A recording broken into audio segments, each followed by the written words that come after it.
Jadi kemarin di video sebelumnya saya sudah membahas bahwa nilai tukar rupiah sangat melemah menjadi 16.250 rupiah, dan Bank Indonesia ternyata mengambil keputusan untuk menaikkan tingkat suku bunga 25 basis point dari 6% menjadi 6,25%. Jadi kenaikan suku bunga ini adalah seperti sebuah pil atau obat dari permasalahan ekonomi, khususnya melemahnya rupiah.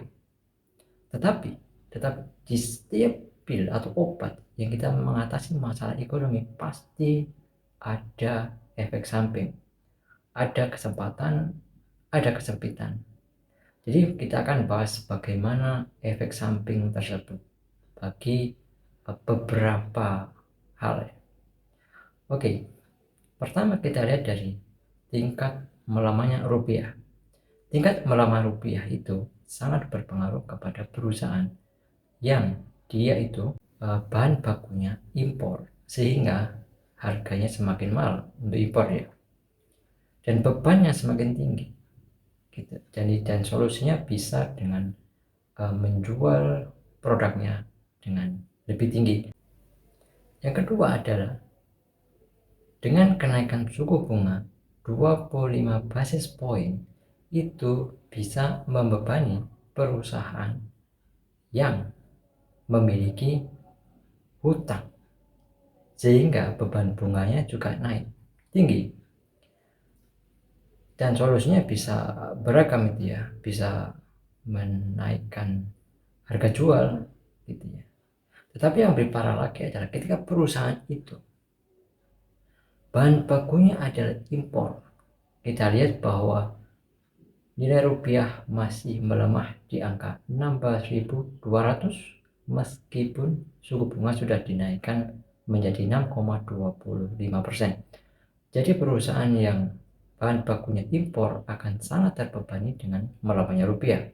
Di sisi lain, jika perusahaan tersebut memiliki hutang yang sangat besar, atau mungkin kalau Anda lihat di emiten itu ya, di IDX gitu ya, di bursa saham itu debt to equity ratio yang sangat tinggi misalkan, itu tentu beban bunganya sangat tinggi.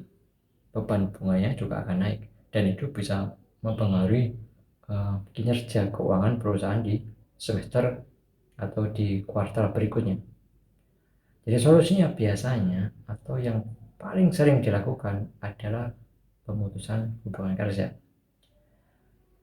Jadi itu adalah pil pahitnya yang harus kita telan dengan kenaikan suku bunga. Bagi Anda yang misalkan melihat atau mengetahui perusahaan yang Anda tempat bekerja itu, pertama adalah bahan bakunya adalah impor, dan ternyata dia juga atau perusahaan itu juga memiliki hutang yang sangat tinggi sehingga beban bunga juga tinggi, maka sebaiknya bekerjalah dengan keras dan jadilah solusi bagi perusahaan, karena khawatirnya akan ada pemecatan atau pemutusan hubungan kerja ya. Oke, semoga saja itu tidak terjadi, tapi kita tidak tahu apa yang akan terjadi ya. Itu hanya prediksi saja. Yang kedua adalah kita lihat dari sisi earning dari perbankan. Perbankan mungkin akan mengalami earning yang lebih tinggi karena suku bunga yang tinggi akan menjadi earning yang lebih tinggi bagi bank tersebut. Tetapi bukan semua bank ya, itu sangat bagus ketika perusahaan itu memilih kreditur yang benar-benar sehat. Ini bukan kreditur yang abal-abal. Kalau kreditur yang ternyata itu ketika memilih krediturnya itu adalah mereka yang tidak bagus, ada kemungkinan akan gagal bayar dan merugikan dunia perbankan meskipun tingkat suku bunga sudah naik. Dan yang ketiga, ketika suku bunga naik,